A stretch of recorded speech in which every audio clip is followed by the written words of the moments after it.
wenn ich mich frage, was würde ich machen, wenn ich nicht müsste, sagen wir mal, nicht mehr müsste arbeiten, weil ich das Geld hätte, dann würde ich ja auch mehr wollen in der Hängematte sein oder mehr mein Leben geniessen. Oder? Das ist so das, was ich würde machen. Und jetzt würde ich eigentlich gerne in dem State bleiben, in dem Bewusstseinszustand. Aber mein Kopf kommt immer wieder und sagt, ja, aber du kommst, wenn du jetzt das und das und das noch machst, kommst du schneller ans Ziel.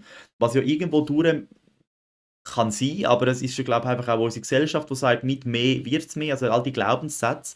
Das heißt, man ist ja dann voll in einem anderen Bewusstseinszustand, wie wenn du einfach würdest, dich so fühlen, als wärst du am Ziel.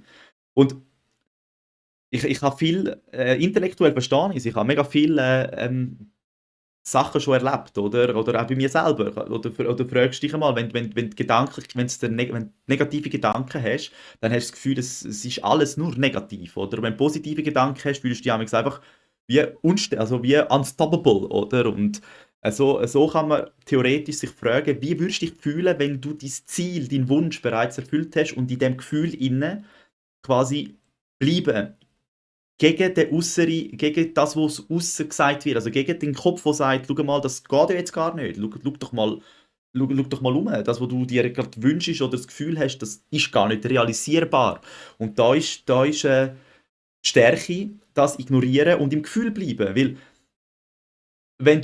wenn es dir nicht gut geht, dann fühlt man sich ja, wie soll es einem jemals gut gehen? Und wenn es einem gut geht, fühlt man ja, wie soll es einem jemals schlecht gehen? Also der Kopf ist immer in deinem Zustand, wo du gerade bist, argumentierter, oder? Und wenn man mal in einem neuen Gefühl verweilt und dort länger drinnen ist, dann tut man ja, so wie der Joe Dispenza sagt, und das misst er ja auch alles, oder? Mit dem Hirn, oder mit dem Hirn, wo ein elektrisches Feld hat, und das Herz, wo ein magnetisches Feld hat.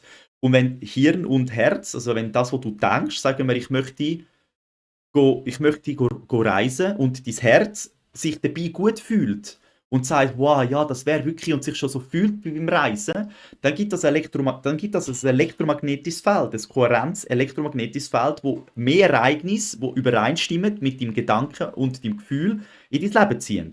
Darum sind negative Sachen so schnell aktiv im Leben, weil man hat zu dem Negativen immer noch eine negative Emotion. Also das heißt, man hat auch im Negativen Hirn-Herz-Kohärenz und zieht das regelrecht ins Leben. Und so kann man eben auch das Positive. Und